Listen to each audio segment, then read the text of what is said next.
Recording in progress.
Recording in progress.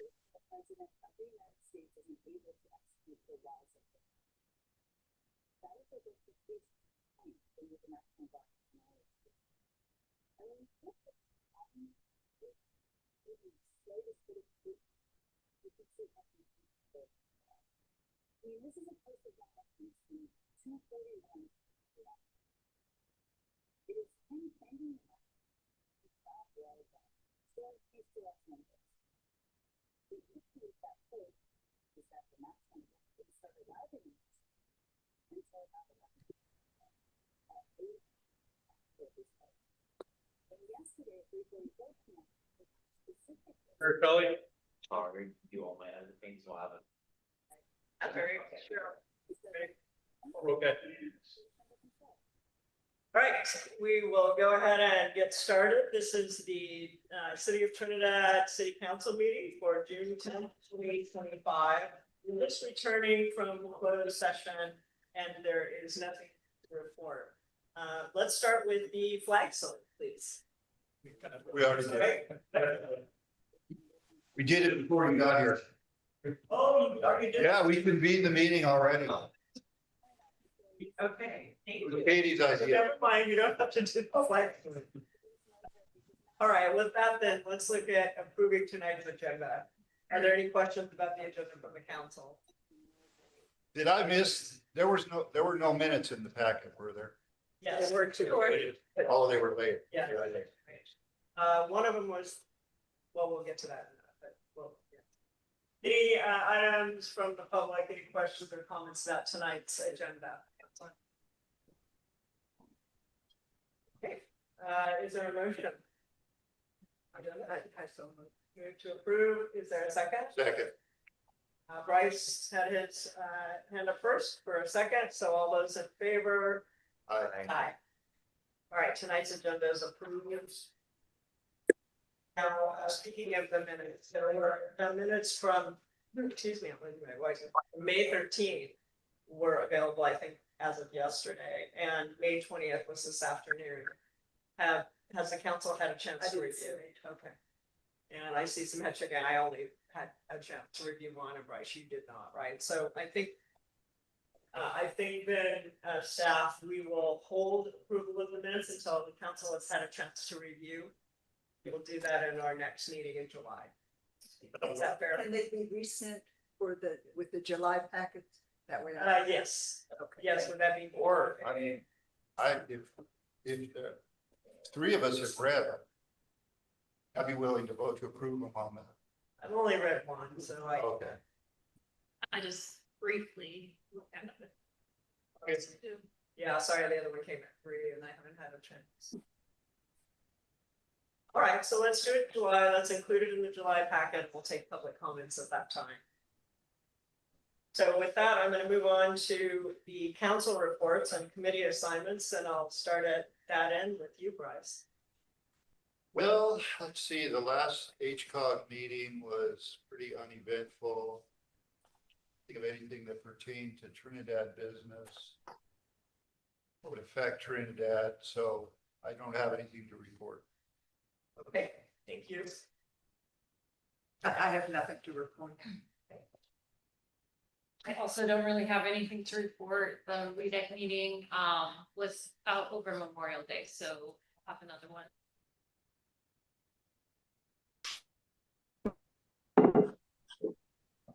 Humboldt they have a free ride. Want to go on the dash sheet?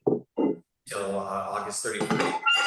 Really utilize our bus service in Humboldt County. It's a good time to try out the bus, maybe go to farmers market on Saturdays or go down to who knows where. But the bus is a great place to try and explore Humboldt County. We actually just got a new hydrogen bus that we had a grand unveiling last month.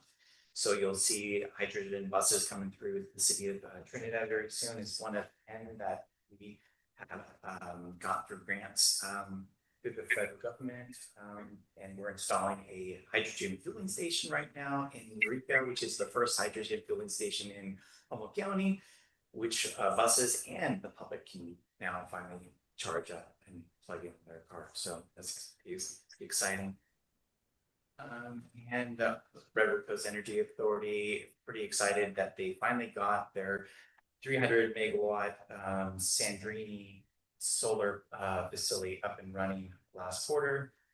Now it's part of filling their needs for clean renewable energy for up here, even though the energy is being produced, you know, outside of the county, it offsets a lot of our demand up here as well. So exciting that that is finally on tied into our grid after a long weeks. Thank you. Like energy. And LAFCO, I attended on May 21st. The topics were the Eland Fire District annexation was approved.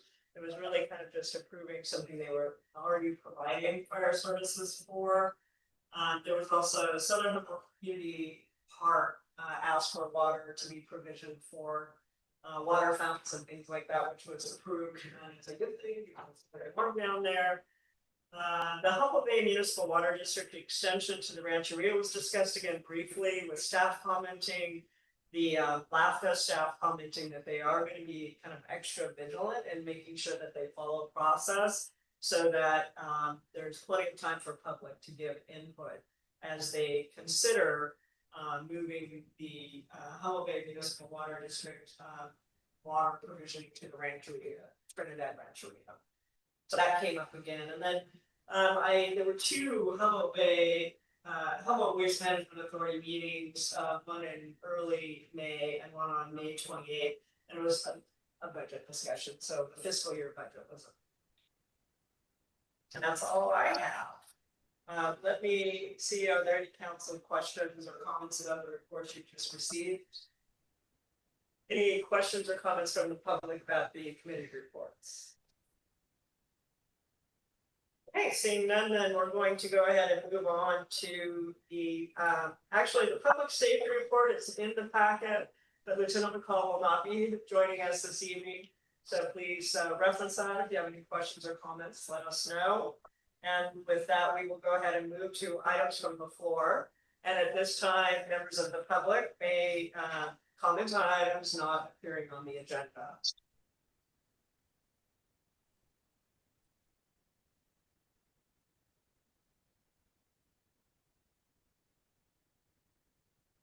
Okay, last chance. Any items from the floor while I keep back for sure.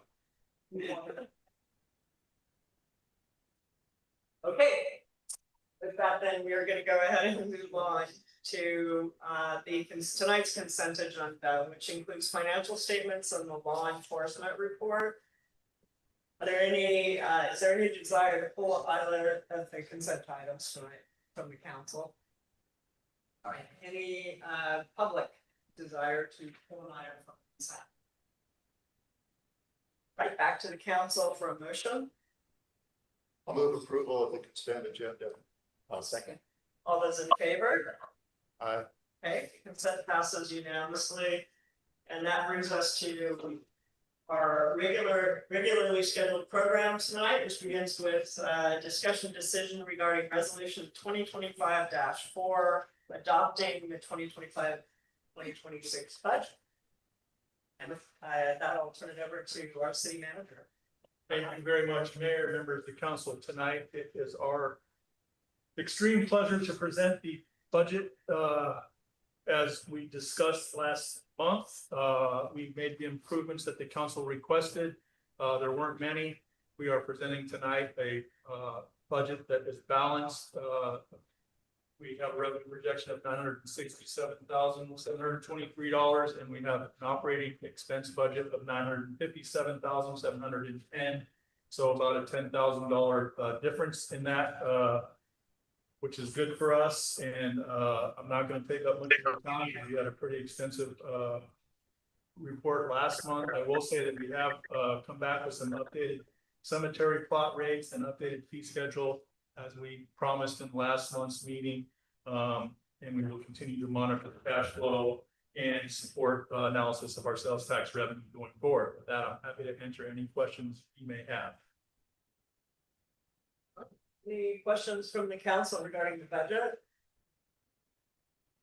No, I looked over the figures again and it seems similar to what we studied last month, so. Support, approving the budget. I just want to say how appreciative I was, your narrative and the way you made it comprehensible. Thank you. I think staff and I collaborated very well considering it's my first budget. I think we're very proud of what we presented to you all. Right, so I asked all my questions last time. It was a very thorough presentation. I thought staff did a great job. Thank you for the work you put into it. So I don't have any other questions, and it appears that you've satisfied the council as of the last meeting. So I will go to members of the public to see if there are any questions or comments regarding the budget. It's simply Ron, all guys. Good evening, my name is Anita Thompson, I'm a Trinidad water customer. First of all, I want to say thank you in advance for taking the time to listen to my public comment. I want to address the city's 2026 water fund budget goal. Analyze and adjust adopted rates, close quote. I realize that a rate increase was long overdue. However, I request and hope, and I'm sure other water customers hope, that our water rates will not continue to increase after this year. Especially now that Coleman Engineering is no longer a consultant for the city, and the city staff have met the state's water board requirements to operate our water plant. As a city council and the city manager are aware, you all inherited Coleman Engineering. You know, and we already know a lot of the circumstances kept them on. At the February 8th, 2022 City Council meeting, the council approved the contract with Coleman Engineering to operate the water plant for the city. At this meeting, water customers were strongly opposed to this contract and were shocked due to Coleman's consultant fee of $35,000 per month plus a 3% increase beginning January 1st, 2023. And supplies were not included in this contract. Sorry, I'm doing like a history lesson here on Coleman, but I'm just gonna do it. At this February 2022 meeting, the city council promised water customers that their water rate increases would not reflect Coleman's Engineering's high fees. Water customers were also informed during this meeting that Coleman's contract would be a short-term contract. After 2 years of Coleman Engineering still running our water plant, the former city manager stated that monthly costs would be reduced to approximately $5,000 per month. However, this never happened. Instead, Coleman Engineering continued to charge the city outrageous amounts every single month. There was never a cap or limit placed on how much Coleman would charge the city. Prior to hiring Coleman Engineering, it is my understanding that the city had approximately $1 million surplus in its water fund reserves. Not sure of that, but that's what I think I heard. At the December 14th, 2021 City Council meeting, the city's auditor, Ralph Morallo, stated, quote, Trinidad has done well this past year despite the impact of COVID. So at that time, everything was really good before Coleman came into the picture. In addition to Coleman Engineering, the city also pays Pacific Watershed Associates, PWA, to, for example, measure Humboldt Creek's water levels. At PWA's recommendation, the city water funds were spent trying to locate land so that ponds could be created as an alternative water source for the Humboldt Creek. But the city's attempts to accomplish this goal proved unsuccessful. As our city manager stated during his budget presentation last month, quote, the consultant really drove the budget into the hole, close quote. And how unfortunate and true this is. In the past, Mayor Kelly and the Water Advisory Committee, which she chaired, have tried their best to find a solution to replace Coleman Engineering. And Council Member Kenny and Council Member Tuttle were also on this committee, and it was an impressive committee. I mean, they dug really deep and really tried to figure out how to get Coleman out of the picture. I attended these water advisory committee meetings and I was always impressed and grateful for this committee. I was also rooting for Trinidad staff, hoping they would pass the state water board T3 and T2 exams. We all wanted the same thing, not to rely on our consultants, and instead have our dedicated and talented staff run our water plant. This is about staffing. The current water plant and Humboldt Creek's water level monitoring staff includes 2 consultants. One consultant is PWA, and the other is a T3 CPO consultant who recently replaced Coleman Engineering. And thanks to our city manager, this new person that the CPO consultant is charging a lot less than Coleman. And big thanks for that. The city of Trinidad's in-house staff includes 1 T3 who trained under Coleman Engineering, and city funds were spent for his training, 2 T2s and 1 T2 in training. Since Coleman's contract in February of 2022, the city has had 2 in-house T3 employees who have been trained under Coleman. First T3 did not work out. However, we currently have a T3 employee. So it seems to me that we do not need to have 2 consultants if we already, but this is me looking from the outside. It seems like we don't need to have 2 consultants if we already have an in-house T3, 2 T2s and 1 T2 in training. Prior to Coleman Engineering, we only had 1 T3 and he did an outstanding job. So again, requesting not to increase water rates in the future, based on the promise of the other council in February of 2022. And also looking at us having to pay for Coleman Engineering's long-term contract, which is, I know no one wanted that, but that's what happened, or overlapping costs with staffing. I do understand how difficult and expensive it is to operate our small water plant. Maybe there is a possibility of the state's water board assisting the city of Trinidad financially. And then my last suggestion is not to delay the $100,000 general fund loan to the city's water fund. Lastly, I'm unsure what PWA's current and future fees are and what they do exactly. And I was wondering, city manager, if you could just address PWA's fees and the services they provide in regard to the 2025 and the 2026 budget. Thank you. Right, thank you. Thanks for letting me go for half hour. Thanks for your comment. We want to, we can address those. I think we're gonna have a water discussion next month, so we can go deeper on it then, or if you want to handle it. I'm going to enter it now. And Okay. so thank you very much for your questions. I appreciate it. Let me start with the last thing first. So the T3 and T2 staffing, we do have a T3. Unfortunately, he is not interested in being a CPO. So it requires the person who holds the T3 to actually want to be responsible for that work.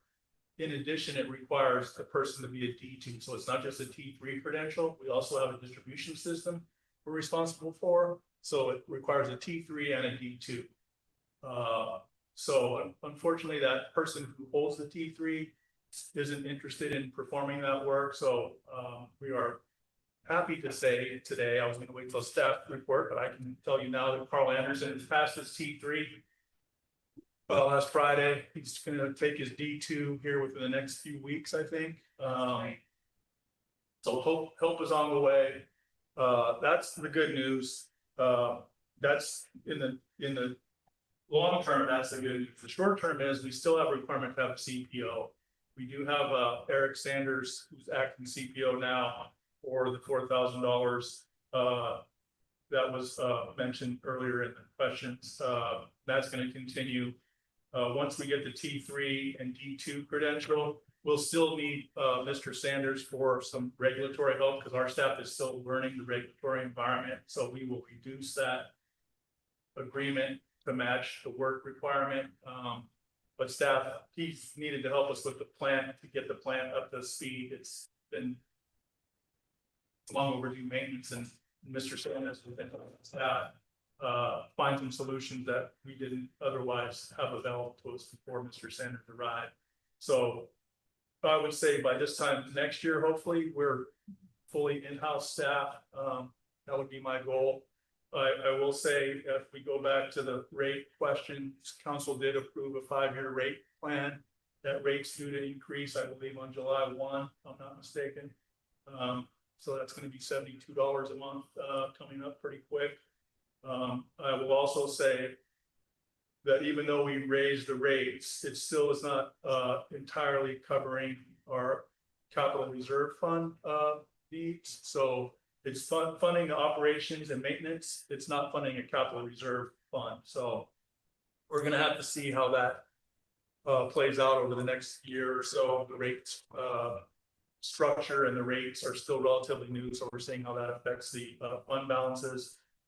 We are reluctant to ask for an additional $100,000 loan this year. It would just be an added increase in cost of the repairs at some point. That loan would have to be paid back, so we're reluctant to try to engage in that loan if we don't see a need for it right now. We're hoping we can get grants such as the Measure Z grant to help us fund some of our capital needs and maybe cover that delta between what we need and what the rate funds are supplying right now. So in the short term, we're just going to try to observe what the rate stabilization is doing. In the longer term, we're going to continue to look for grants and continue to try to grow and retain in-house staff. So I think that answered most of the questions there, and we will be back July 9th to have that discussion about all things water. Great, thank you. Other questions, comments regarding the budget? Right, then I'll bring it back to the council. Is there a motion? I'll move that we approve resolution 2025-04. Okay, all second. Is then all those in favor? Aye. Okay, so that you've accepted and adopted the FY 25-26 budget by unanimous vote. Our next item is the discussion decision to appoint 2 council members to represent the city in government-to-government meetings. And I will turn it over to staff to kind of give us the context. All right, we're back again. So traditionally, council appoints members to our government meetings. We have quite a list that we maintain. You all attend those meetings. Usually it's a council member and a alternate. This is a similar setup. We did not appoint members to government, and we haven't, I think, for some time. Correct me, chicken said yes.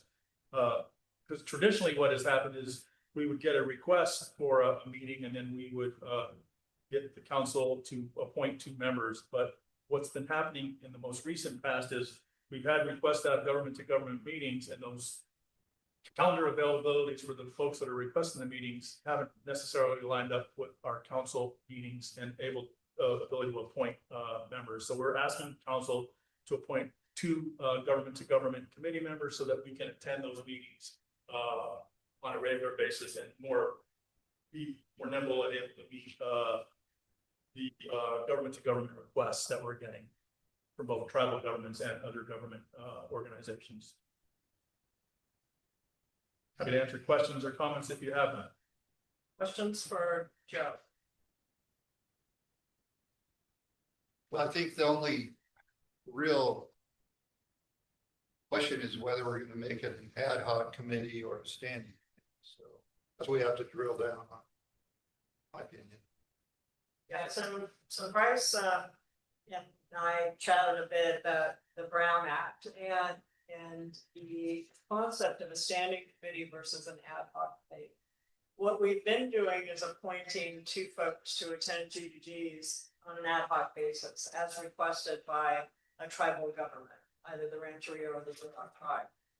And what we were hoping to do was avoid that process when we keep, nominating ad hoc, and instead, determine tonight 2 people who would just be going to the meetings consistently, for a year or something. So we didn't have to keep discussing it. But I do think just from the reading we've done and the discussions we've had, that perhaps we do need to look at just making the decision. If we want to do it ad hoc, then we just need to occasionally have a special meeting potentially to vote for those two people. Is that your understanding? Right.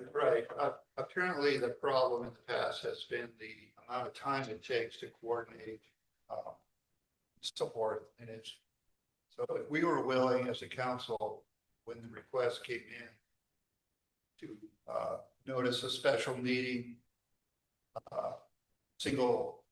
most likely a single item, to appoint an ad hoc committee that could quickly meet with whatever tribe it was that wanted to consult with us. And then hopefully that would make it much more workable to actually address whatever concerns wanted to be discussed. So I kind of think we should stick with the ad hoc because that gives the tribes more confidentiality as far as those kind of meetings don't have to be public participation under the Brown Act and so forth. So Are you saying if it's ad hoc, it does, the Brown Act does not yeah, pertain? they can be informal meetings, and then the two council members would report at the next regular meeting what was discussed in general terms, but they're not public meetings. They don't have to be, Because it's ad hoc.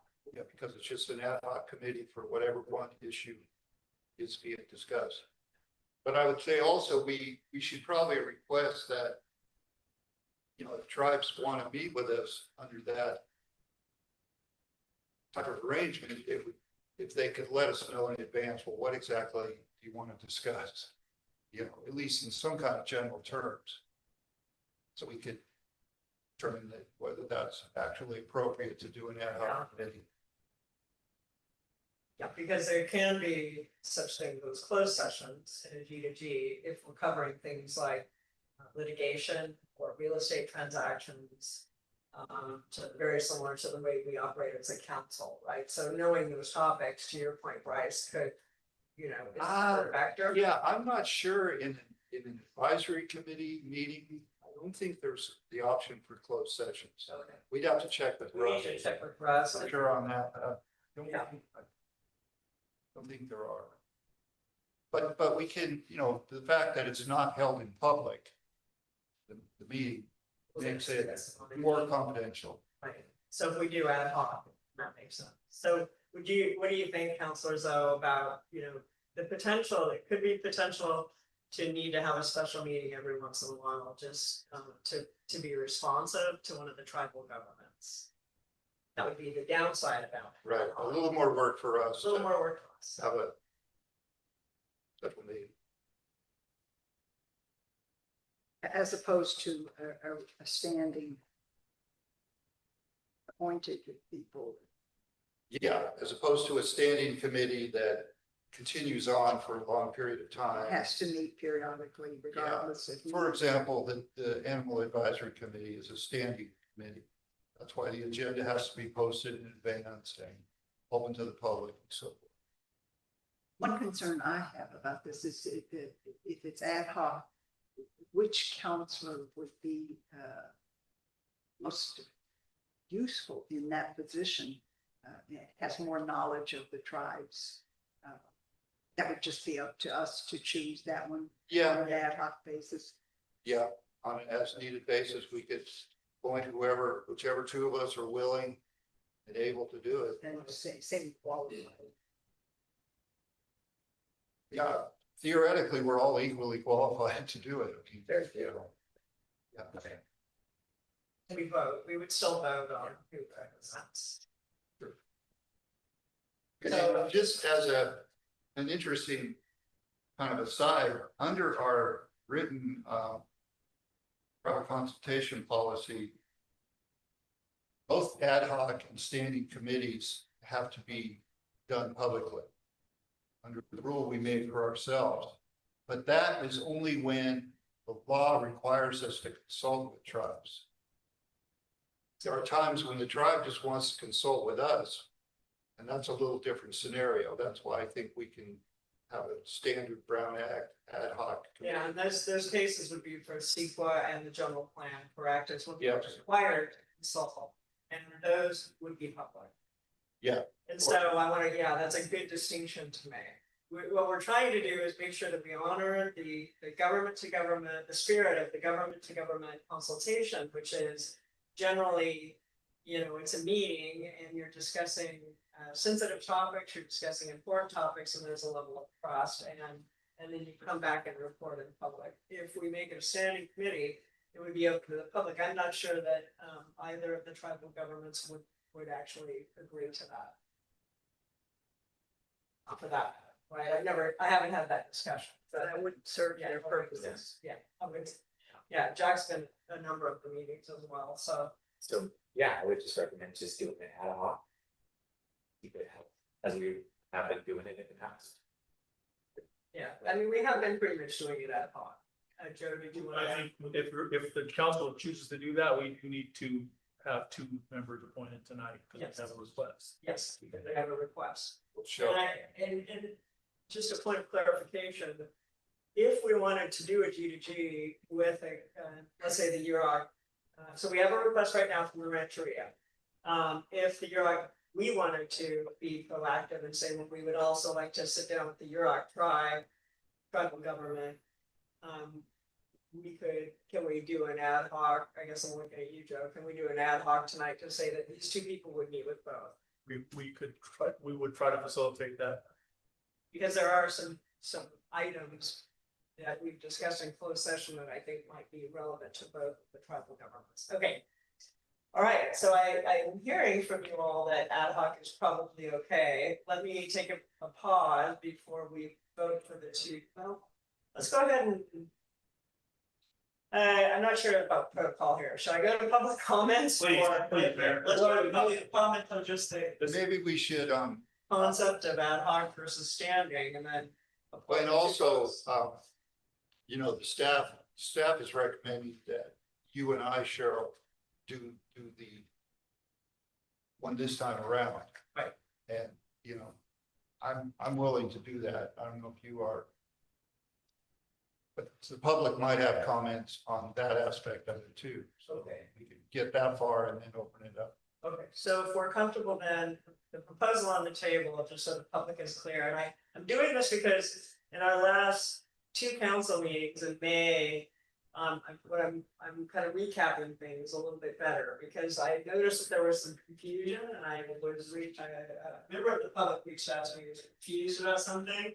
And so I just want to make sure, like, we all know what we're doing, but I want to make sure that the public do as well. So it may slow us down a little bit, but I'm just going to recap. So what the council is saying is, we'd like to appoint 2 members for G2G on an ad hoc basis. The proposal on the floor made by staff is for Bryce and I. Before we go to public comments though, I would like to ask if the council, you know, we're all equals here, so. You know, in the past, other councilors have been interested in attending and being part of a G2G. So if any of you want to, you know, put your name in the hat. Could we not do that, say at the next You G? can do it next time, because we're doing this ad hoc, so right now it's for an imminent, I think we even have a date for the Rancheria possibly of June 30th. Correct. That's correct, Mayor. And then we do not have a date for the UROC We'll project. try to fit that in that same time. Under that Keep scenario, that in mind, yeah, I'm not available that okay? part of June, so I probably should withdraw my name then. Okay. Next time around. All right, I have a fairly open schedule, so you're always welcome to contact me. Slot you in. Like a person. I think that would be a better role for me at this point in time. Okay. But I can look at my schedule. Yeah. yeah, so we actually each see people with, and in this case, it's a 2-person versus a primary and alternate. And Right. and we should have mentioned the date sooner, so I hadn't thought of that, Do so. you know what June time? 30th, I believe, I don't think we have a, We don't have a time. well, you don't know the time by any chance, do you? The June 30th meeting agenda would not have been set at this point. So we could, asked for like an afternoon time or something. Typically, the city of Trinidad joins us in the afternoon, yes. Probably right after lunch, about 1:30 or so. Yeah. I'm free at 2:30. You're what? I'm free at 30. 2:30. Just something like that. Yeah, like at 1:30 to 2:30. Well, let's do this. Let's propose that it's myself and Katie.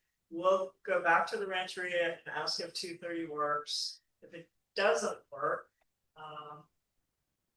Carrie may be able to be an alternate. Great. Okay. Sound okay? All right. All right, are there any public comments about, yes, please? Just one very simple question. Does government to government apply exclusively to meetings with tribal entities or are other types of governments involved as well? There are other types of government involved for sure, like if Humboldt Bay Water would be one agency that might be a government to government meeting, there are others. In my time with the county, we often had meetings, public works, as a public works person. We had meetings with the city of Woodland and other cities in the county, so it's a quite normal convention for a government to government meeting. More often with the counties rather than the cities, but it applies to cities as well. All right, I'm gonna go ahead and make a motion on this, that myself and Councilor Breckenridge with Councilor Varela as alternate will be on the ad hoc G2G, in the ad hoc G2G meetings for both the Rancheria on June 30th as well as the Yurok Tribe TBD. That's a motion. Okay, and all those in favor? Aye. All right, thank you.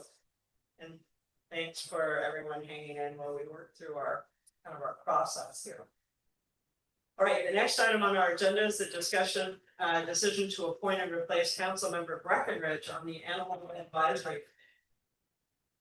And I guess I'll start with you, Joe, the city manager, and then we'll ask Councilor Breckenridge if she has comments, anything she wants to add.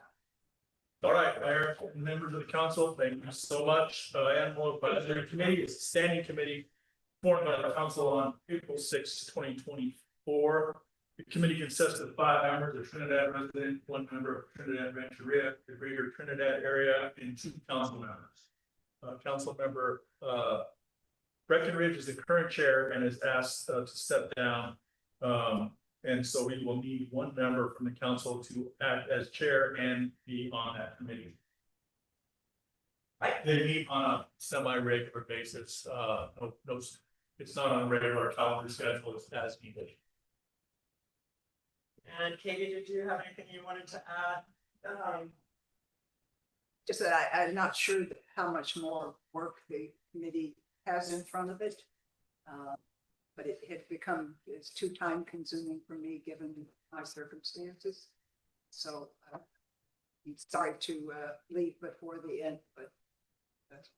You took it quite a ways because I just said, I noticed there were 6 meetings in the last year, which is more than most, committees have met. So thank you for that. I did get some feedback from a couple of members from the Animal Advisory Committee that they do feel that they could benefit from a couple more meetings at least. And so we agreed that maybe we would continue at least for a few more meetings and then revisit how the committee should. Yeah, so. Right. Would anyone like to I think before I go to public comments, let's talk about who would be willing to chair the meeting. I am willing to put my hat in the ring and chair that meeting if no one else wants to. Okay. It's all yours. I just might as well just throw it out. So Jack and I will continue to fight the good fight if you all agree, but let's go to public comments and see if anybody has any reaction to that. Maybe don't do it, Cheryl. Okay, any public comments about the Animal Advisory Committee? Right, well, then I'll bring it back to the council for a motion. I so move that you be the new chair of the animal advisory. What we finally called the doggy committee. I'll second that. Okay, all those in favor, woof, no, I'm just kidding. All those in favor, say aye. All right, thank you.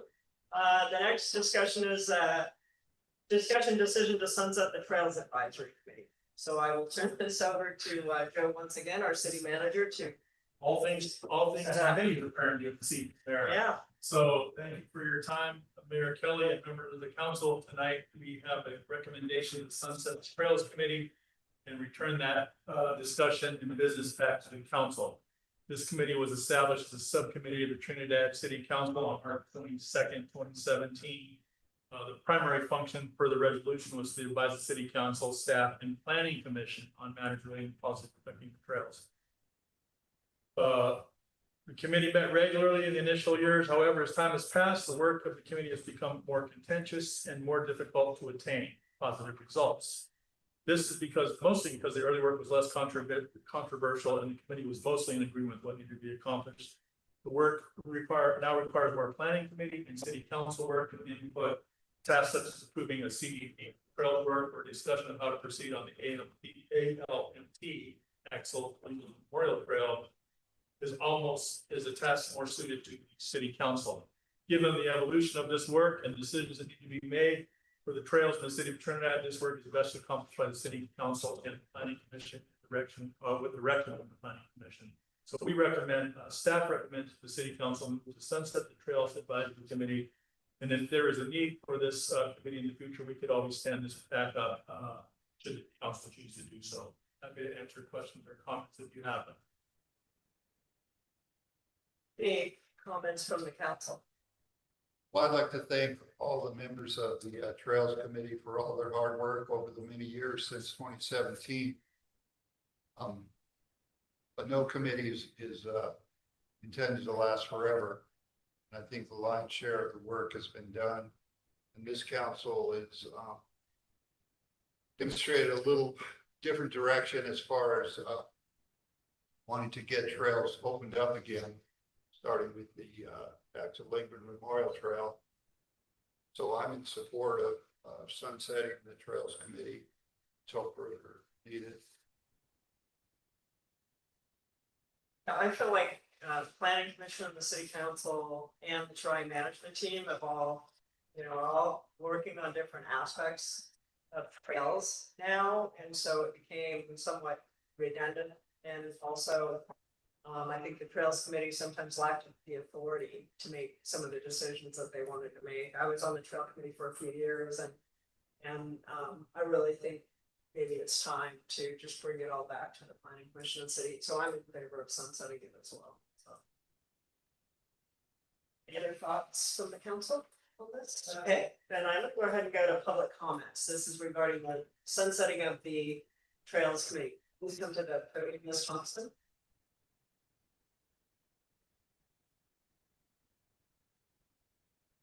As a member of the Trails Committee, and of course, prior to joining the Trails Committee, there were ongoing discussions and exciting proposed plans to have trail signage that not only gave a hiker and our visitors information on trail directions, but also rated the difficulties of our trails and total trail distances.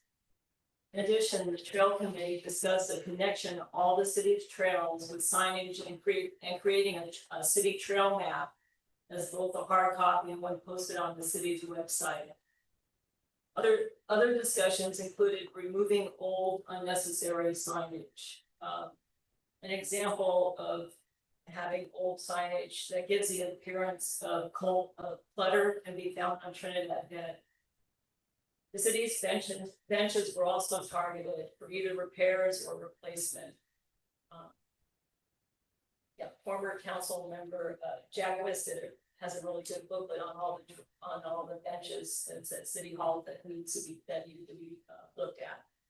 I understand that the Trail Committee rarely meets, and there are really good reasons to dissolve this committee. I completely agree that it should be dissolved. My only concern is that the previous proposed plans and outstanding ideas that were made by this trail committee and former trail committees and, you know, as Councilmember Kenny says, there's been a lot of work done and great discussions. That these plans be implemented sometime. If the Trails Committee is disbanded, I request that the City Council places on either the summer or fall agenda or winter agenda that the Trails Committee's proposed plans and discusses a timeline to complete several trail projects. Thank you. Thank you. Other comments regarding the trail committee? All right, I'll bring it back to the council, and I think it's a great, I think it's a great idea to look at some of the actions that we had in the past. I think Jack West had done a lot of work on the bench programs, and then there was a signage inventory done and so forth, and so we could maybe look at taking action on some of those down the road. Right, and I spoke with him just recently about this, and he said he's willing to continue in some capacity to work with the council and the city manager to, you know, make some more things happen relative to what they were working on. So it's not like we're going to be abandoning Jack West. activity on improving the trails or anything. Just kind of reorganizing the structure of how we.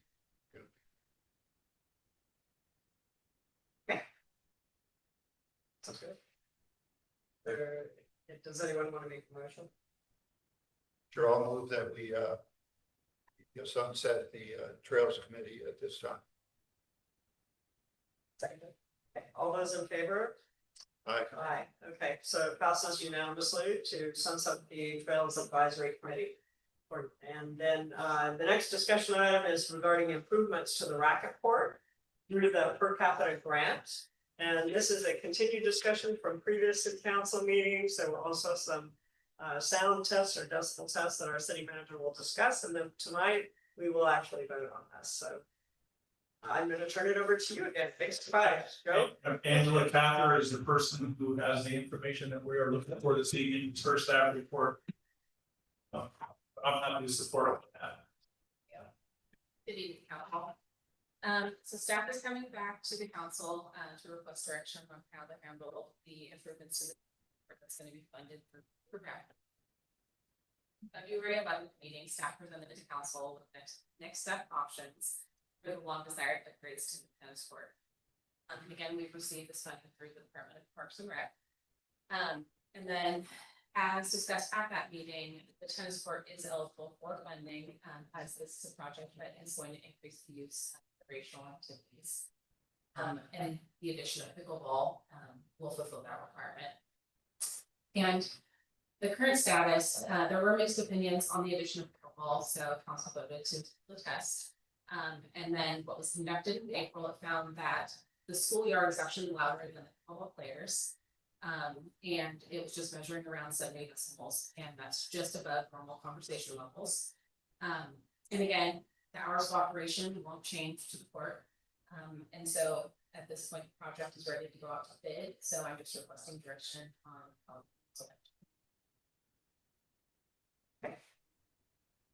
I really love this idea of fixing our tennis court. People love the tennis court and it's falling apart. I'm getting a lot of feedback from people that don't want pickleball. Could we maybe get a badminton line, which is very, very silent?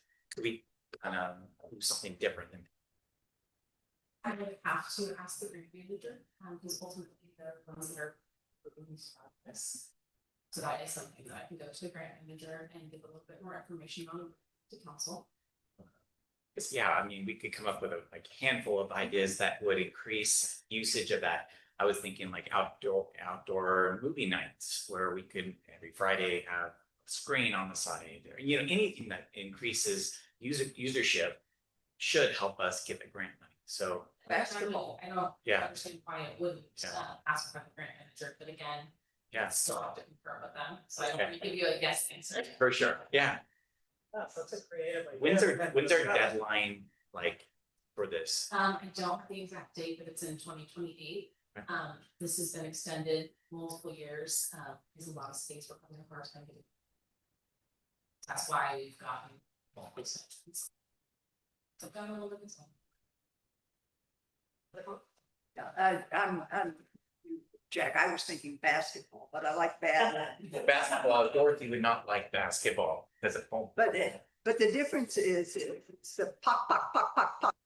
That's what would drive you crazy, the rhythm. So the volume argument sort of, to me, it becomes kind of empty, because it's the rhythm that drives you nuts. You're trying to do anything. Yeah, and truthfully, I haven't heard pickleball, so I can't really speak to it. Thank you. To Jack's point, it seems to me very likely that, addition of badminton to the court would qualify for the grant, because it's definitely a racket sport. Right. You need a different kind of net, of course, but I don't think that would be a big problem. But That or volleyball as well. There's a couple of different options we yeah, could use. yeah, maybe, I don't know, that's not a racket sport, but it's a net sport, Yeah, so I don't know. So I think that's an interesting idea. I guess I kind of too, was concerned about we heard from a lot of folks that live in the neighborhood that they were very concerned about the noise. And I was pretty excited about pickleball. I've never played myself, but I thought it would be fun to have that option. But I think I could drive over to Giantoli and use those courts if I really wanted to learn the sport. And I'm personally, even though this is a mixed use area, I'm leaning towards not adding pickleball because of the concerns for the residential neighborhoods. But I want to get all the questions and comments and hear from members of the public. And I love the idea of maybe being able to do something that's a little quieter, but still still enhances the sport. We can still resurface it. The thoughts, Karen, were you going to say something? Yeah, I mean, I think that's a great suggestion, Jack. Yeah. I hope that works. I think that seems like a good fit, but I mean, just reading all of the public comments, seems very clear that the city of Trinidad residents don't want pickleball, but I think that there's still that question of, maybe repurposing Sanders Park and the playground. I would like us to try to see what we could do to work through some of that red tape. To put a pickleball court there or just some more recreation activities. Great, especially for our youngest residents of Trinidad. Yeah. right. Yeah, I agree. I think Saunders would be something to investigate down the road as well. As, for the children's play area, but also adding some, some other sport, just recreation opportunities. But unless there are other questions or comments from the council, I'll go to public comments. Okay. Is there any public comments or feedback that beyond the comments that we've received online? Andrew Davis, live over on Hector. The only comment I had was another sport you might consider is handball, essentially American handball. It's a game where you slap with the handball essentially. That might also work. Maybe the notes on that is so something I thought of myself. Okay, yeah, that's another one we should look at. So I think what the council so far is saying then is maybe we try for something different, but yeah. We want the money to Yeah. fix the tennis ball court. But we don't want unhappy residents. Pressing Yeah, that. but we don't want to have a bigger, lawsuit on our hands with neighbors. I mean, I guess that, I would be interested if the council, even if we couldn't get the grant money though, I do think we need to find the money somehow to resurface the tennis court. Cause I think that part, there's a big crack in it, so, anyway, so I guess, I'll go ahead and make a motion then to keep us moving, I Do you guess. know how much it would be cost to resurface it I or? think we thought, what, I think the cost around 65,000, and we're shaking our head yes. That much? Hey, I'll do it for 45. And then we're about 65? 65,000. Oh, wow. Oh my That's God. totally- And then maybe in the next week, we could all come up with ideas to give to Angela that she could ask the grant writer or grant Yeah. provider. Yeah, so we definitely need to put our thinking caps Yeah, on, it sounds yeah. like, then, because I didn't know that's a lot. Okay. We will await some ideas and we will reach out to the grant administrators and find out what the parameters are. Okay, so I'm gonna go ahead and make a motion then. The motion is that we do not move forward with pickleball at this time, but we do explore other options that are creative for use of the tennis court, but that maybe are less noisy. And is there a second? Katie seconds that. All those in favor? Is there Aye. further discussion? Sure. Further discussion? Yeah, I'm gonna dissent on this one, Okay. with apologies to my neighbors who are, most of the people who are against it. When we had the little demonstration, what was it, 3 weeks ago or? Yeah. You know, I listened to it from my house, which is also pretty close to the tennis court. In fact, I can see it from here. Yeah. And I really didn't think it was, you know, that big of a problem. One court, maybe with some limitations on the time, you know, so it wouldn't be too early in the morning or too late in the evening. I was prepared to go on that. to approve the pickleball. So I'm gonna vote no on the motion, but I just wanted to explain my reasoning. Makes total sense, yeah. Okay, so we have 4 ayes and we have 1 nay. And I guess in the spirit of further discussion, I had not heard from very many people in town that wanted pickleball. So, you know, as well. So like the comments that we got, we didn't get a lot of feedback from folks in town saying they wanted it. Well, there was another round of written comments earlier, Yeah, a couple months ago. were they, There were, yeah, there Inside, were a number of supporters. of most of that. the people I talked to that wanted it were outside of the city limits, but. No, that matters because everybody gets to use it.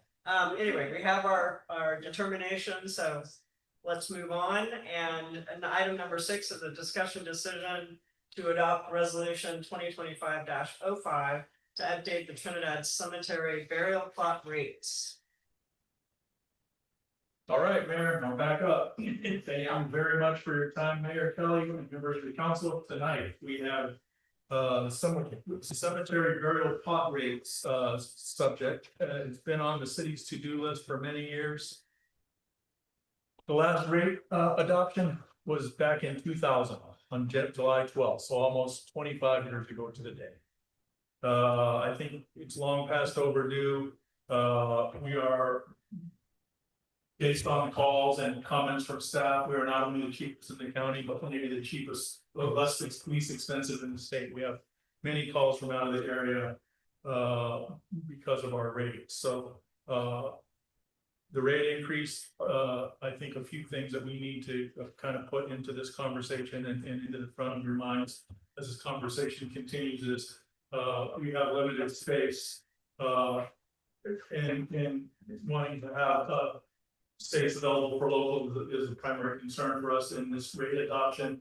There are people who have existing family members in the cemetery and of course a deep ancestral connection who would rightly want to be buried next to their loved ones or in a place that's special to them because they were born and raised here or lived here for most of their lives. This will not prevent non-locals from desiring a plot in the cemetery, but it will certainly give us some price increase that will make us competitive with other more other cemeteries in the area. We'll be covering expenses for operating and upkeep of the cemetery grounds. We will be establishing an adequate savings for future plot sale revenue for when we need to either buy more property and or improve the site in some ways. It's going to help us provide for long-term strategic decisions with an additional revenue. I will give you an example. The fund balance was in 2024 $147,000, and as of April 1, fund balance was $139,000, so a slight loss of about $7,000. That attributes this loss primarily to the fact that we haven't been keeping up with the price increases. Rate increase authority comes under Trinidad Municipal Code. We gave you an example of cemetery plot rates in the county. Trinidad, as you can see, is low by quite a bit in most of the comparisons. We did offer council an opportunity to have resident versus non-resident pricing. We think that's an attractive option, but that's for the council to decide. We are vested with the power to manage and control our own cemeteries, and this does include setting fees, which gives you the option to have non-residents and residents pay different rates. We have option 1 and option 2. Option 1 will be a single grave at $3,600 burial. That's the same for everyone. Option 2 would offer the residential burial at a 15% discount, as allowed by the Trinidad Municipal Code. That's about $3,000. And the non-residential grave will stay at the same $3,600 rate.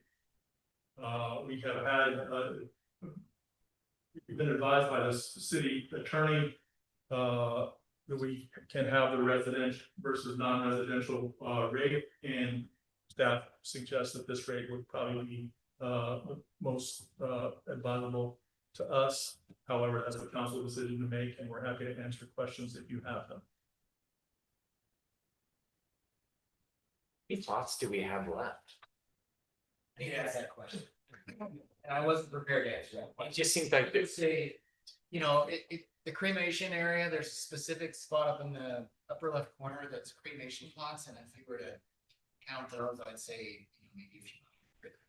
But then if you go around the cemetery and you start looking at 3-foot by 8-foot grave plots, maybe a few hundred, but there's so many unmarked graves that if you look at the space just raw and you look at a map and you look where the grave markers are, you could say, well, I think there's this much, but in reality, there's a lot of surprises. It's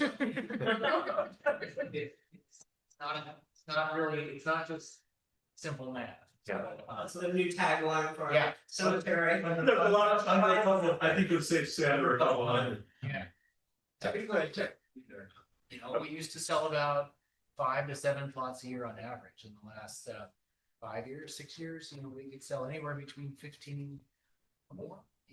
My time here, it seems like the word was out for a while, and mortuaries were telling us at a pretty high clip, just because we were so low priced. So they were making that delta between what they charged their per person who was having a funeral and what we charge. They would make money on that delta. Could we use that extra increase to buy more land? That would be one of the things that we would provide with that fund balance for sure. What percentage today of non-resident versus resident requests would you say you're getting? Is there like a ballpark? There've been very few city residents, but when we're discussing, when we use the term resident, that would be 95570, you know, maybe Greater Trinidad area. Greater Trinidad area. Lately, not so many, you know, and I would say probably 20%. And then they pop up, they may have left the area for a long time and come back. They have those ties to the area. But not, I'd say 50, maybe 20% of the sales come from people that maybe I know, and the rest of them come from the area. They liked it here and they have Visitors, a lot of visitors, a lot of people who say, I asked that question because I'm a little hesitant to just hand out cemetery plots, because I get a lot of calls from people who just say, we used to visit, you know, every year for like, you know, a decade, and then we stopped coming, and now we're in, you know, Southern California, and we just, you know, my mother wants to be buried. Okay. We're running out. A question about cremation. Trinidad doesn't do cremation. You're talking about where the ashes can be placed. Yeah, we have we'll bury in urn with cremated remains, but But you don't do. We don't provide those services. No, that's right. you know, Yeah, Part of it, things right? get tight, things get tight, we might have to. Just say. Reduce that by Pay for the tennis court. I thought raising the rates made a lot of sense. I wasn't sure. I mean, I kind of looked online and tried to get, kind of a general idea, and it looked like they go generally between 1,000 and 4,000, unless you're in New York City or something where they're very expensive. So we would be a little bit on the high side, but on the other hand, this is a very kind of, very pristine, very Idyllic, idyllic, thank an you. idyllic site. I mean, is there any reason to say, to not open it to anybody who's not a resident or has had some residential history here? Or, I mean, is that being too, That might go a little too far as as. yeah, No, I think the you pricing need to model, do that. It's a public cemetery. oh, I think that pricing model was helping to kind of discourage that. Wouldn't completely Without Right. eliminating. correct. There is such thing, the difference, there's cemetery districts, which are special districts. And those districts have board, and those boards and those laws for cemetery districts can be whatever the board and the district decides. Onerous. Whereas the difference between a cemetery district, which most of the cemeteries in Humboldt County are, the exception is Trinidad's a public, Municipal. municipal cemetery.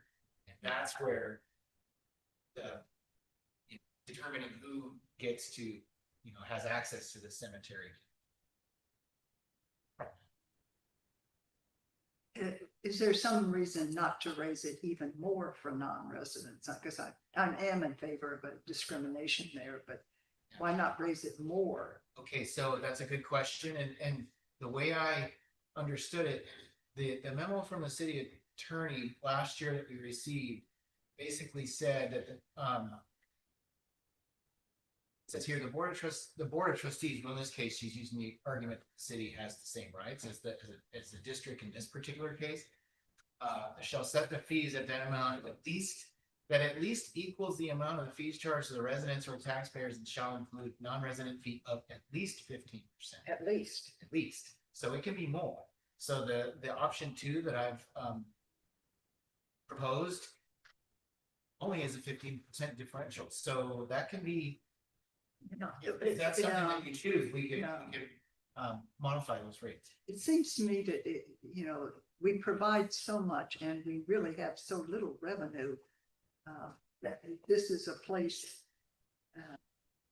Instead of it being 4,000, it's 8,000. You want to be buried here that badly? Why not? That's option 3. It's a more dramatic differential. Yeah. Maybe like 6,000 for non and 50% off for resident for 3. A deal. But and just to be clear, this isn't general fund money, this is cemetery. Right. money, so it would be used for cemetery fund purposes. Yeah, and I don't know what the price like elasticity is here, right? So like if we raise the rates too much, do our sales decrease so much that we lose revenue? Like, I don't know if there's but we have, a limited supply, so. Yeah. So I like the idea of having more of a differential too. I think if we're allowed to do that, then making it more like Right. 5,000 for non-residents and 2,500 for residents or something like that. And the residents being the 95570 zip code. I think so. Don't you? Yeah. Council agree? Well, Not just city limits, but what about somebody who had lived Yeah, here? I would like to see like they lived here for 3 out of the last 50 years or something. You need some stipulation in there. I think it gets hard though when we start to set criteria for, I guess, for what a resident is, like, well, then. Yeah, like if somebody lived here 5 years, or maybe they visited off and on for 10 years, or. they should have like current resident at the time of purchase. Yeah, Let me give you an example. So I'm just thinking Gabe would have a hard time kind of having. We had this discussion. Yeah. We've I had. mentioned to Joe, I want to complicate the conversation, but this is something I mentioned to Joe. I said, this thing could really get wild, this conversation, because of that. Now, there needs to be a certain amount of discretion offered to the clerk's office to be able to make those decisions. Okay. One of the things that occurred recently, just for example, as a member of the Tri ancestral, family, married a relative of theirs here who was from this area for many years, but no longer lives in Trinidad. So that would be a case where we would have to use our discretion and say, you are part of the Trinidad family, so to speak, Yeah, think of the power. Yeah, I know, it's kind of awkward, it's humbling too, but at the same time, that would be something that we would have to have the discretion to do. And that would be, it's not gonna be written, how did you say? I it the other day? You think said we went it- back to the you know SCOTUS it when you argument see of it? I know it when you see it. Yeah, It was I a know it when different you see it. subject. Yeah. I remember that SCOTUS argument. Yeah, It was Anton Scalia. yeah, so how the differential have been It was evidence. affinity, right, it was an affinity. So that's the discretionary line we would use if we gave, or the clerk or whoever's here would know when they heard that story. We would have to allow that little breath for the person. Yeah. Sitting our I think until we buy that second plot of land, I think we should just try to keep the, folks that are in Southern California at bay and charge 6,000. And then the locals get the 50% off. And then the locals, you'll have to be the gatekeeper on that. So you're saying 3 and 6, does council kind of agree with that as a possible option? And then And also 6 is not that much if you're from another place. I mean, Really? yeah, if you're in LA, 6,000 is you just lost your house. They have a little bit more capital. I would go at least 8, even 10. Okay. Sitting up there. Well, That's the like fees, New York City. The fees will be adopted by resolution, so it's not by ordinance. We could make the decision tonight, or is that's what you choose. And it can be revised later if there become a problem, so it's not to. If we find out that it dries up or To something. revise. So it'll take 2 months to revise it. It's just a simple resolution that comes on another discussion and you all can revise them again. Yeah. I just don't want our revenue to go down too much, but maybe I'm worried too much about, you think the demand will still be there? Okay. It's not a revenue generator. Yeah, because we're doing 1,500 before for everyone, right? Yeah. And That was too low. It's not general fund revenue, so it has to all be used for the cemetery. Buy the land. Enterprise. from the land.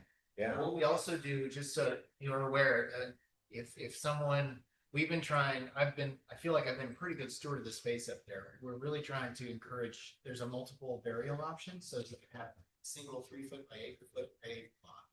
And or cremation to what you caskets. So a lot of times, knowing that space is limited, I'll recommend that. Most people are pretty okay with that if they know who's gonna go first.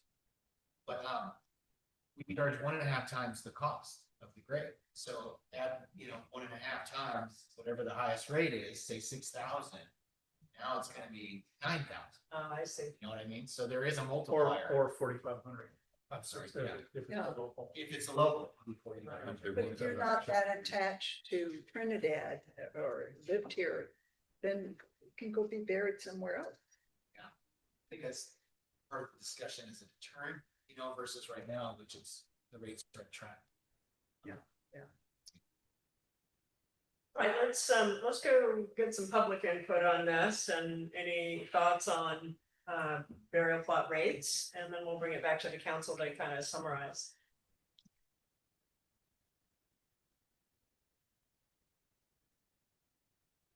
Andrew Davis, yeah, we'll go around Hector. Just a couple thoughts that you guys were discussing. Seems to me that probably ought to put on the list of how urgent would be, but to create an inventory so you actually know what you have left up there. Only because it does sound like the revenue stream, one way or another, is going to dry up, whether the rates are so punitive that it slows down, or you just flat run out of space before we can buy something else. Part of that, because then that does, I would think, become a general fund problem. Which is a thought that occurred. The other thing I would say is, I would maybe suggest keeping the local rate maybe even lower than 3,000. I actually don't have a dog in this race, but it just seems to me if the point is to keep it it's successful. Thank you. Other thoughts on burial plot rates? Okay, then I'll bring it back to the council. Is there a proposal that anyone would like to make? Well, I think we ought to go a little bit slow as far as, if we do that, there might also. What about like 2,500 for local and 7,000 for non-resident? About 7,500. 7,500 going once? No. It's tough. 7,500 non-resident and 2,500 resident. We're kind of just throwing out. How does that? Yes, or. What we about- could use it as a test period for 6 months and see if revenue goes up or down or whatever. Yeah, we might wanna like have a timeline of how long we want to adopt these rates, if we haven't adopted them from 21 years. Bringing back once a year, this rate discussion on the next one. Just so Okay. you all know. I don't plan on waiting 25 years if I'm. What would we do then for cremation though? If we did win. What would be the rate we'd suggest for cremation? They're different. Is the cremation rate? I'm like, We did have a cremation.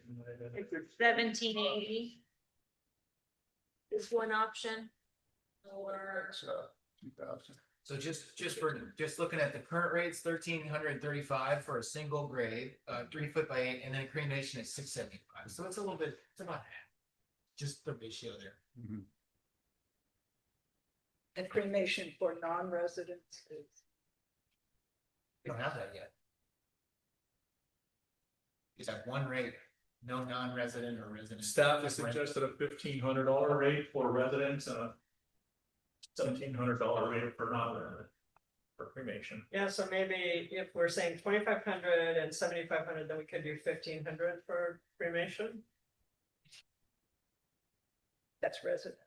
This is a conversation I really never thought. Let's take it. What do we make the cremation? Yeah, We keep it at Yeah. half. because cremation, you can add more plots, right?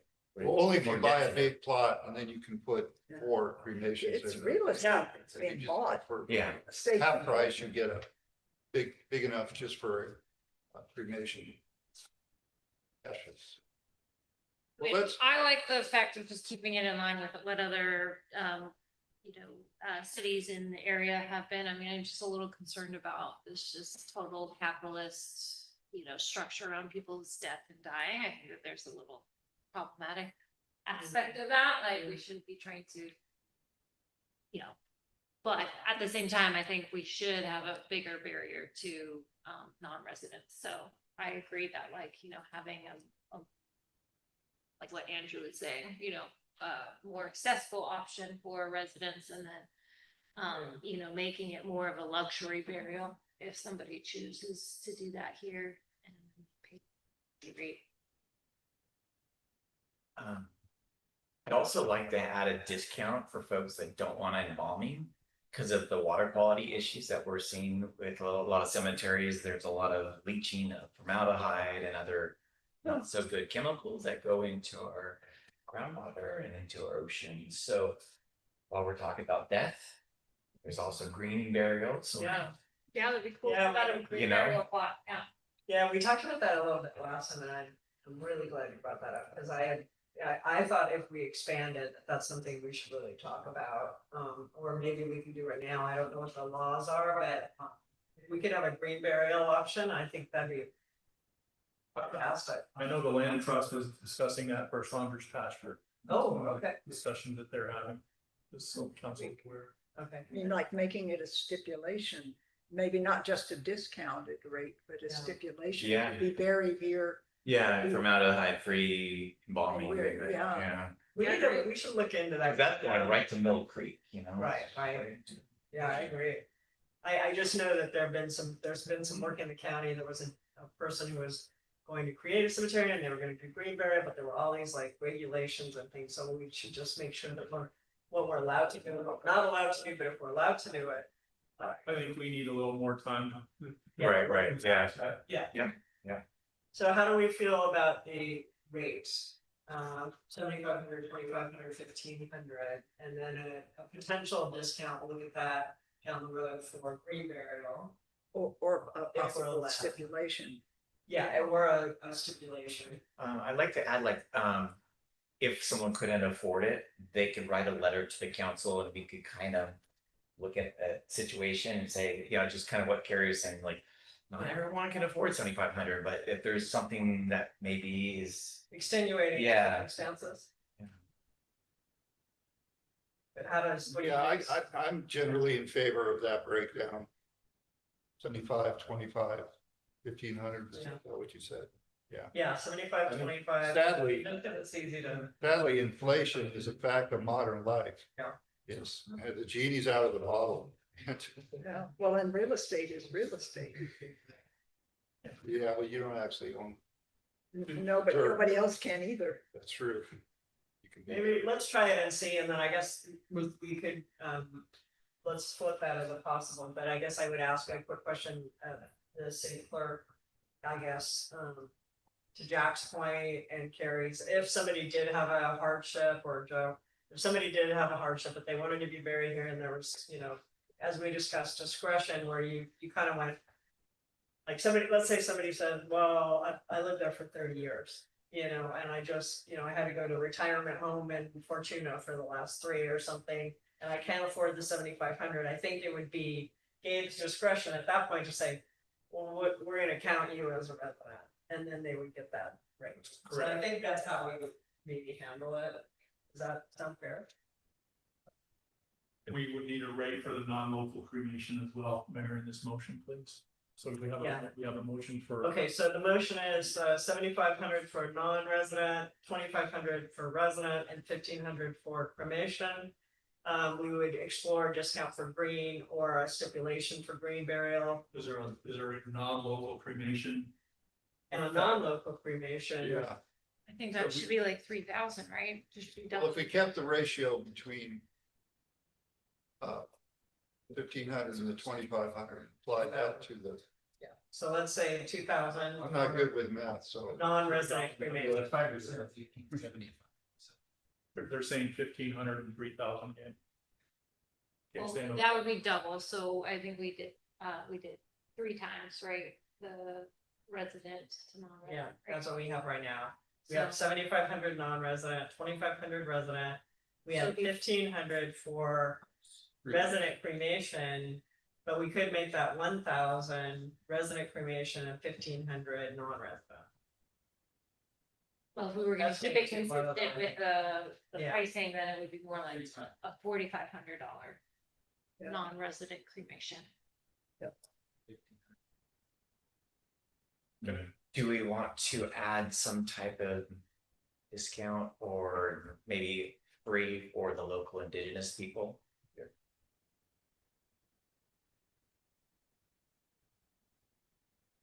I don't do. I'm just being. Do we devil's want to advocate. codify it or just leave it to the clerk's discretion? the council decision. I think leaving it to the clerk's discretion, and that maybe where there is an opportunity for like 50% discount.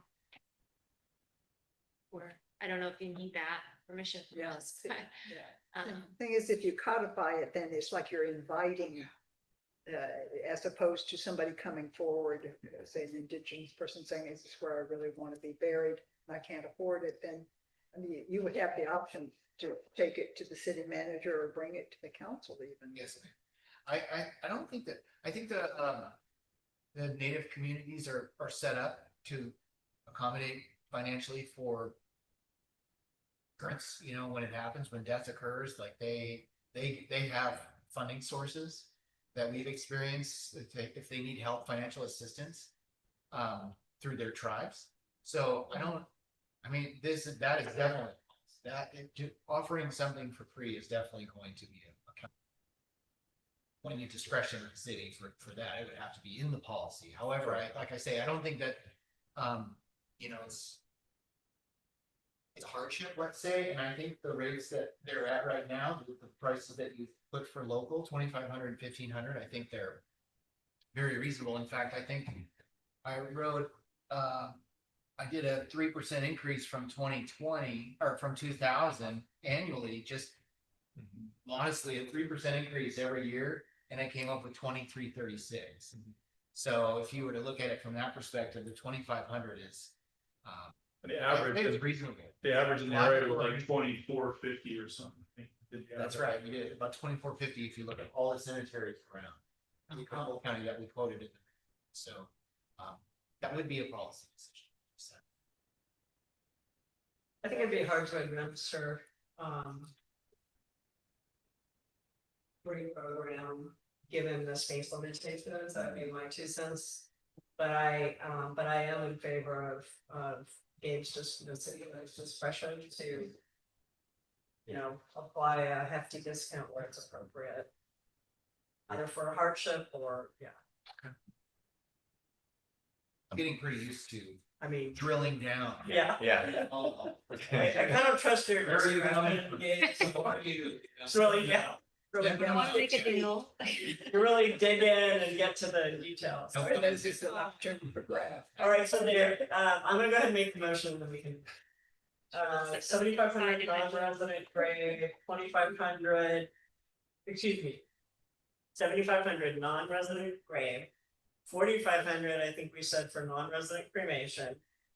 Resident local, I should say, 2,500 grave and 1,500 cremation. I believe is where we're at. Okay, is there a second or further discussion? I'll second that. Okay, all those in favor? Aye. Okay, so that passes unanimously, and then we'll review annually and see, Is there a resolution that goes with this? There is. is there? Well, yes. Does it have a number yet? Resolution 2025-05. Okay, so then my motion would be to approve resolution 2025-05, renewing the rates for the purchase of burial plots in the Trinidad Cemetery for the amounts that I just mentioned. Just for clarity on the record, that's what Thank you. And then there's a second. And we all voted aye, correct? Of course. Okay, we are moving on to item number 7, a discussion decision regarding the first reading of ordinance 2025-02, amending section 15.260 of the Trinidad Municipal Code. And any other ordinances, resolutions, or parts of ordinances or resolutions that are in conflict with the schedule of fees for building inspection services. So this will be about building inspection fees per meeting. And back to staff. Thank you very much, Mayor, for doing some good work tonight. I'm really excited about this. This is another one of those items that has been not quite as long since we updated it, but 2012 is still 13 years ago. It is general practice with municipalities to update the master fee schedule on an annual basis, just to keep abreast of cost increases and better manage budgets for the planning and building department. I think it's important to note for us that our planning and building department are contract positions here. So the fees that we charge or that they charge for administering their services are directly attributed and credited or debited to the account. So the attached fee proposal is modest at around 35%, considering it's been close to 20 years since the last fee update, or 15 years. It also, the proposed fees also include a cost recovery to be collected when a project must be referred for evaluation and or input from other agencies such as Department of Environmental Health of the county, or Public Works of the county, which happens on a fairly regular basis for us. We recommend accepting this report and updating the schedules as the ordinance is submitted. We consulted with our attorney, because we're trying to get this by resolution after this. Is that correct, Dave? Yes. Yes. right now it's by ordinance, so this will come back to you in July for a second reading, and then 30 days after that, it will come into effect. But we are asking you to review and update the fees as provided in our report. We've given you both current permit fees, grading fees, and the fees that we are trying to update.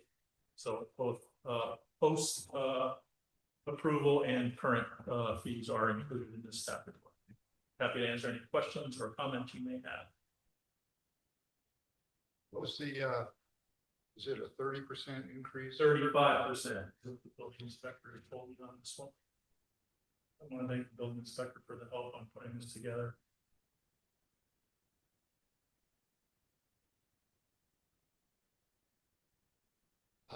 Yeah, once again, I mean, everything keeps going up.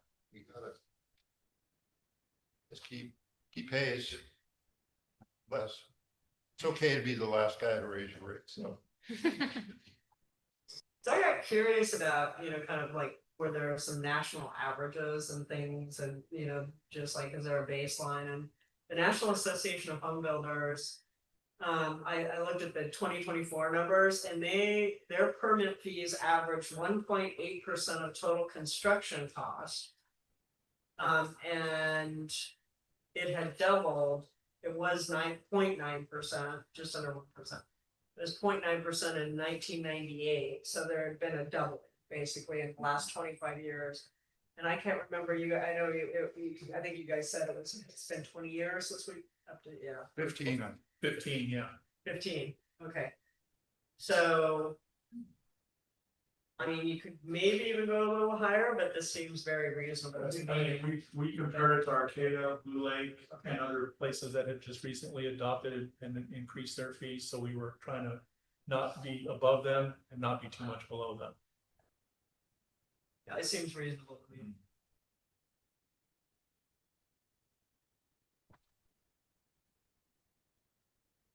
Yeah, I'm generally supportive of this. So this is the. So increase to the cities.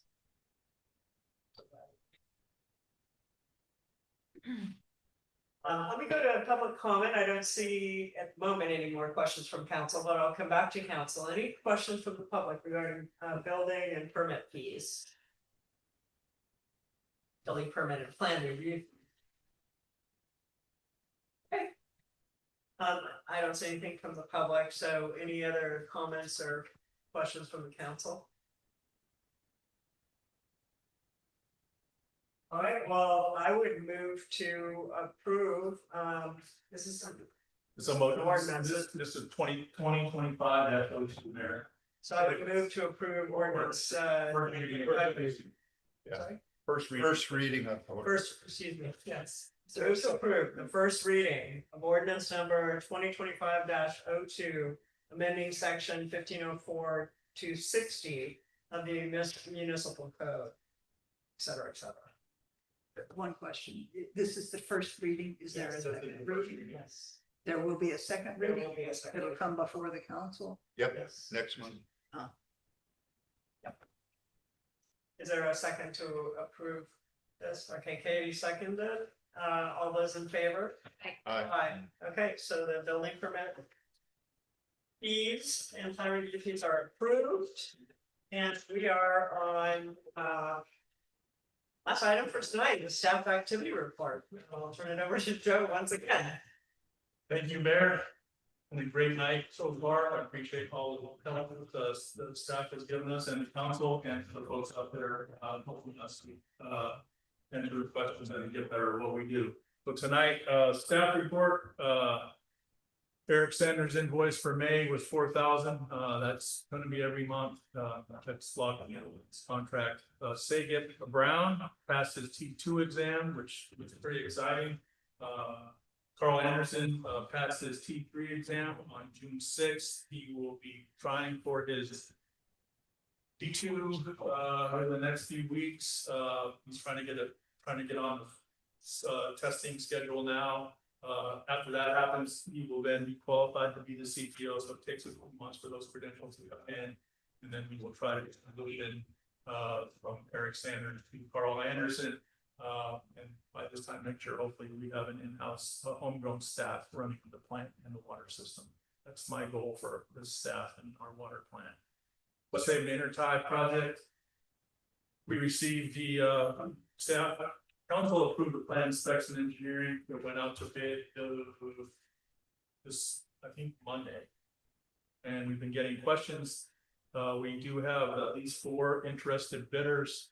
So that's good. The challenge with this bid going out around this time of year is it's not as competitive as it would have been if we could have got this out earlier, but it is what it is right now. So we're hoping that we get some competitive bids. We will be back hopefully at the July 9th meeting to recommend an award for this project and get this project under construction. The windows, rot, and porch repairs here at Town Hall. The estimate came in a bit higher than the $60,000 estimate from early 2024 when we discussed this and council approved the reserve fund expenditure. We're most likely going to come back with this on July 9th when we decide which contractor we're going to use and what those prices are. But it's coming in at around $66,000 and change, and that did include the rot repairs that we need. Contingency probably around $10,000, 10% for rot repair. So it'll probably be around $75,000. The porch also came in a little bit higher at around $11K. We will have some samples of the porch material, but we'll bring that back for council approval as well. The good news is the paint for Town Hall exterior has come in a good bit cheaper than I estimated. So there will be some savings there. That's coming in at around $58,000. So we'll have all 3 of those items for you all for your approval, so we can move on and get that work underway. And I will come back in July. The ALMT, we've been working multiple times over the past week or so. We've been up and down the path trying to get RCA under contract. We're working on resolving the appeal process. Letter should be going out tomorrow. David's shaking his head, and we're hoping to move forward. We're working with Coastal Commission and other stakeholders to get this trail open. Was there a projected starting date? I'm working with the contract language right now. Our contract, the liability language is a little restrictive. Our contract calls for a 5-year liability coverage for injuries and accidents, and that's not really something that they can promise RCAA, especially on this trail. So we're amending the contract language, and they will sign it, and we'll get it under contract hopefully within the next week. Are they free to start the work? They are free to start the work. Yeah. They're free to start the work. It's just trying to work through the contract language right now. So hopefully within the next week we'll get that done. Edward Street update for those of you who are still listening about Edward Street. I did get a call this week from our engineer who has agreed to try and come up with a plan to have the sign removed. That's the council's choice. So he's working. I worked with him for a few hours over this week, giving him some documents on the project. Hopefully we'll have that back maybe as early as July, but most likely whatever meeting comes after the July 9th meeting. You're talking about the signs that have. The signs, yeah. So I'm guessing, if I'm guessing it, to be fair, we're not gonna have a meeting in August, probably September. We'll be back to council in September, which is what we kind of talked about earlier in the process. So it's kind of on the same timeline. He doesn't see a problem in removing the signs and bringing a plan for you all to approve that would include that. So you will have that option for council to discuss. May I ask you something? Sure. Is there some safety measure being put in place of the signs? Still be the crosswalks. The crosswalks will still be there, and you all can ask questions with the engineer and ask for modifications, whether you want to leave the sign at the bottom, signs at the bottom, or some other modification. That will be your choice, but we'll have an engineer here to ask questions and make modifications. And this satisfies our insurance and so forth. That's the idea. You're to get something. Council has to approve the plans and specs for this project, so that would be. Okay, so That would give us the light. I'll jump in the gun, I guess. I'm happy to answer questions or comments beyond that if you have them. Any questions for Joe? I guess one thing I would just say is just looking at the agenda tonight, thank you, Joe and staff, for tuning up all of these things that, we hadn't paid attention to for a while. So I really appreciate that because obviously we've been remiss in raising rates and things, and that can come back to haunt us later on. So thank you for that. It's been a long time coming. We're very happy to be able to kind of get this one behind us and move on to whatever comes next. We have a long list. I have a question. Okay, let me, Jack, go ahead and. Oh, and- And then I'm gonna go. Joe, to add to your staff report, your emails on Friday are wonderful. Just wanted to let you know that. Yeah. Like, wow, like, and I've been sharing it with my Underwood neighbors and they want it every week. So I think you could get a good following of people of, Please let me know how we can share that better and we'll do that. yeah, thanks. Yeah, It's a very good idea. Yeah, thank you. yeah, it's like a weekly newsletter. Yeah, you can send it to the text message. Okay, we'll work on that. Thank you. Thanks. Okay, I will go to public comments. Ms. Tom, I believe you had a question? Yeah, sorry for interrupting, but we want to just. Yeah, we were, Sorry. I thought we were going to, but My you. apologies. Just. Maybe you didn't answer my question about PWA with the.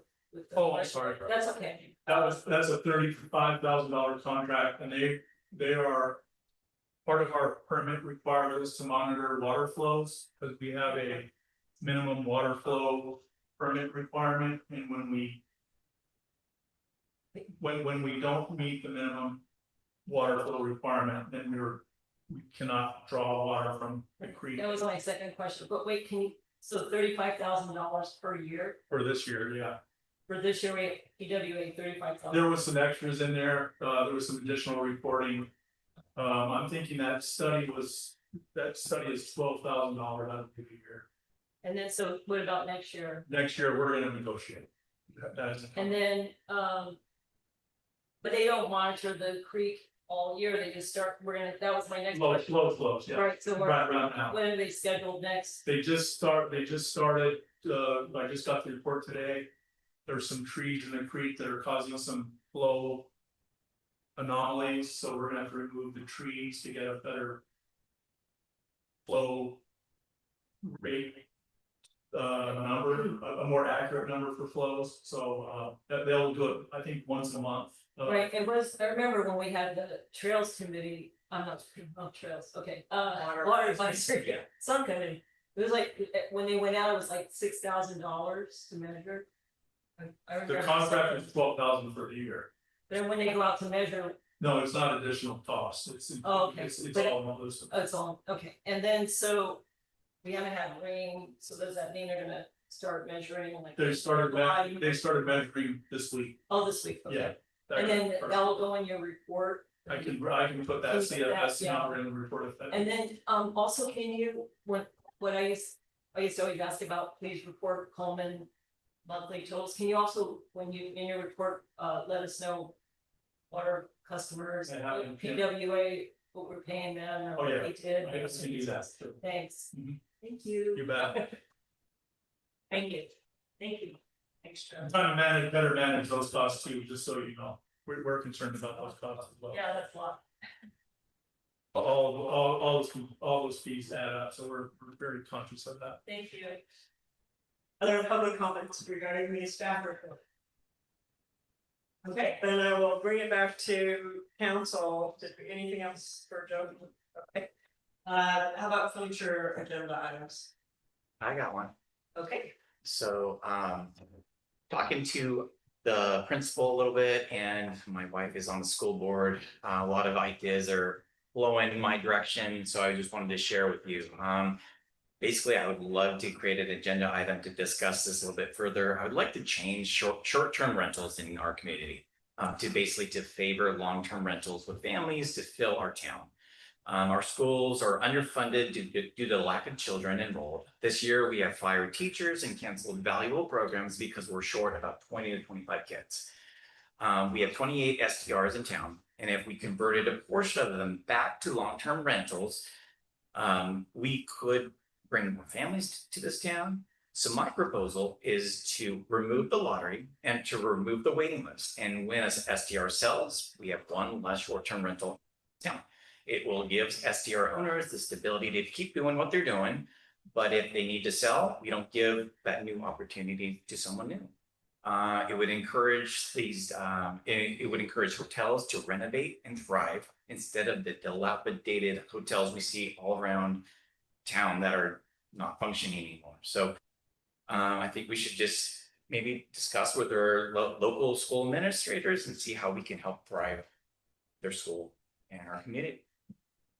Okay, so this is, so we won't get into a discussion because it's not agendized, but we will, take that input and feedback and see if we can add it to a future agenda discussion. We have that and the trails, which I'm coming back for tonight's discussion there. Okay, We had something about the water, from Humboldt Bay, it was going to get. next, in July. In Yeah. July, Yeah. Full blown, but I think it's our only agenda item right now because we expect it to be a thorough discussion. Any other future agenda items? Yep. Yes.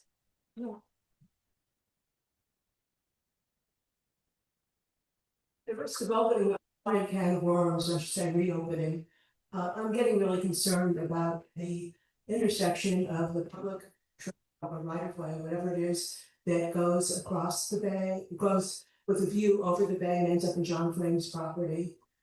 That's becoming impassable.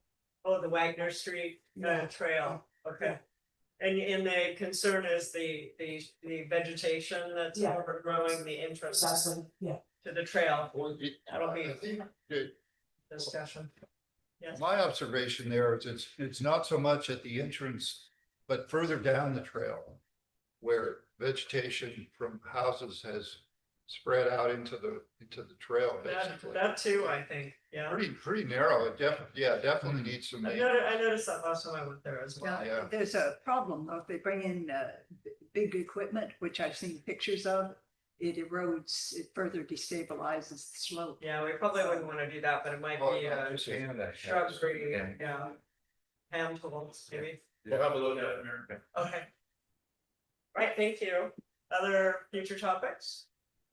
Okay, then I think that we're adjourned for this evening. Thank you. Job. We get a quick job on it.